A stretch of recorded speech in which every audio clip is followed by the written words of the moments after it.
ओम शांति। आज हम फील्ड में कार्य करते हैं। बहुत सारे लोग सोचते हैं कि कई लोग हमारा अपमान करके चले जाते हैं।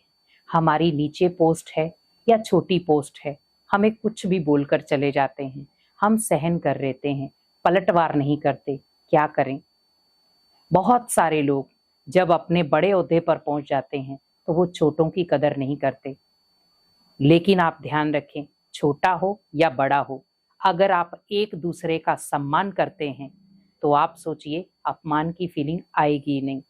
अपमान की फीलिंग तब आती है जब हम किसी को नीचे गिराते हैं। लेकिन हम जब किसी को नीचे गिरा रहे हैं तो आप ये समझ लें कि आप कोई बड़ा कार्य नहीं कर रहे हैं। किसी को नीचे गिराना, ये सोचिए, पाप कर्म है। हम जब किसी का अपमान करते हैं, उसकी आंखों से जो आंसू निकलते हैं वो कहीं ना कहीं भगवान तक पहुंचते हैं। हाँ, एक होता है आपने उसकी गलती रियलाइज कराई, उसको आप अपमान नहीं कह सकते, वो अपमान नहीं है, क्योंकि आपने उस आत्मा को गलती रियलाइज कराई पर उस आत्मा ने उस गलती को माना नहीं। तो आप कम से कम ध्यान रखें कि उसे भगवान के हवाले छोड़ दें। लेकिन अगर आपको लग रहा है कि वो आत्मा अपमानित हो रही है और मेरे शब्दों से हो रही है, तो अपने शब्दों को बदलें। क्योंकि कई बार हम कोई आत्मा गलती करती भी नहीं है लेकिन फिर भी उसे अपमान का सामना करना पड़ जाता है। उसे वो बातें सुननी पड़ जाती हैं जो उसने कभी सोची भी नहीं थी।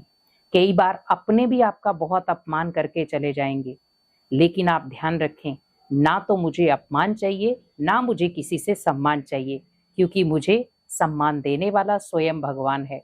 क्योंकि जब हम मांगने की इच्छा रखते हैं, मुझे कोई मान दे, मुझे कोई सम्मान दे, तो इसके साथ साथ साथ में क्या आता है कि कोई अपमान भी करे, तो हमें किसी से लेना नहीं है। किसी भी व्यक्ति से आप उपेक्षा ना करें कि ये मुझे मान सम्मान देगा। जब भगवान आपके मान के लिए बैठा है, भगवान आपको सम्मान दे रहा है, तो मुझे दुनिया के आगे हाथ फैलाने की जरूरत नहीं है। जब भगवान मुझे तख्त पर बिठाकर रख रहा है तो मैं दुनिया के आगे क्यों गिड़गिड़ाऊं कि मुझे आप सम्मान दो। अगर दुनिया आपका अपमान कर रही है तो आप ध्यान रखें कि वो आपका अपमान कर रही है कि आगे बढ़ो। तो आप उनकी बातों को लेकर के बैठ मत जाओ। आप अपने आप को इतना पावरफुल, इतना स्ट्रांग कर दो कि आप उनके आगे निकलो। क्योंकि वो अपमान करके क्या करना चाहते हैं, आपको वहीं खड़ा करना चाहते हैं कि अब ये आगे ना बढ़े। क्योंकि हम अपमान की फीलिंग लेकर क्या करेंगे, बैठ जाएंगे डिस्टर्ब होकर। तो वो वही तो चाहता था। लेकिन मुझे क्या ध्यान रखना है कि अगर उसने अपमान किया है मुझे रोकने के लिए, लेकिन भगवान मुझे सम्मान दे रहा है आगे बढ़ने के लिए। क्योंकि आज आप देखें, आप घर परिवारों में देखें, कोई अगर ऊंची पोस्ट पर आ गया तो उसकी भी जड़ें काटने वाले अपने ही होते हैं। इसी प्रकार आप ऐसी चीजें देखो ही नहीं, ओनली भगवान को देखो। भगवान के उन आत्माओं को देखो जो भगवान से जुड़ी हुई हैं। उन आध्यात्मिक लोगों को देखो जो भगवान से कनेक्ट हैं, मान सम्मान से नहीं। मुझे किसी ने बुलाया नहीं, मुझे किसी ने पूछा नहीं, मेरी किसी ने सुनी नहीं।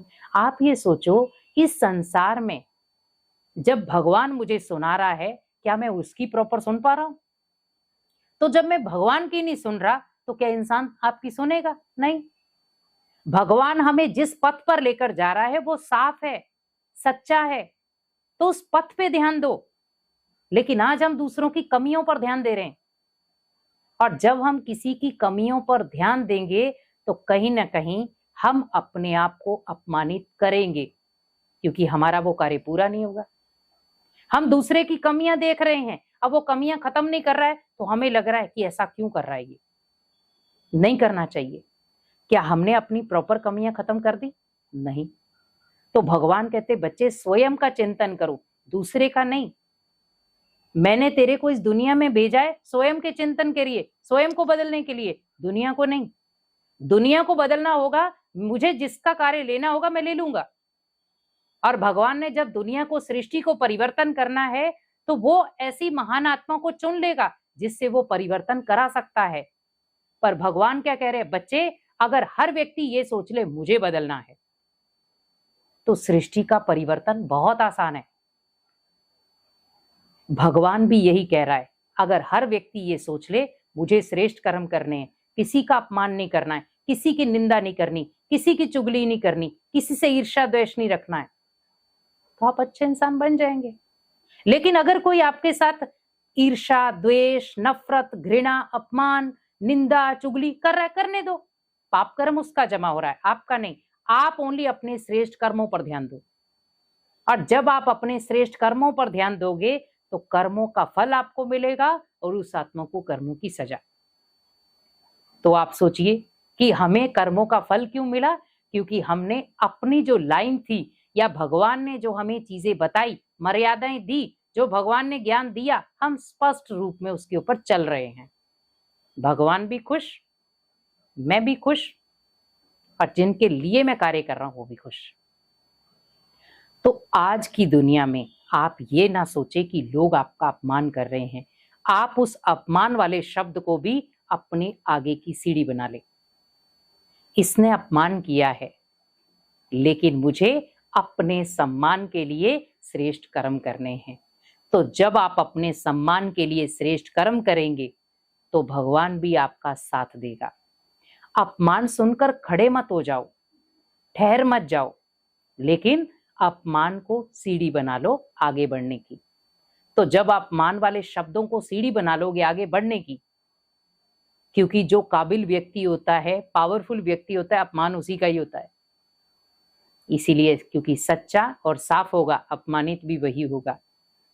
इसीलिए आप हमेशा उस चीज को भगवान पर छोड़ दो। कोई आपका अपमान कर रहा है, आप भगवान को कह दो, भगवान जी ये आपके हवाले, मुझे श्रेष्ठ कर्म करना है, मुझे इससे कोई फर्क नहीं पड़ रहा, मुझे आपने जिस कार्य के लिए भेजा है मुझे वो कार्य करना है, मुझे श्रेष्ठ बनना है और श्रेष्ठ बनाना है, बस।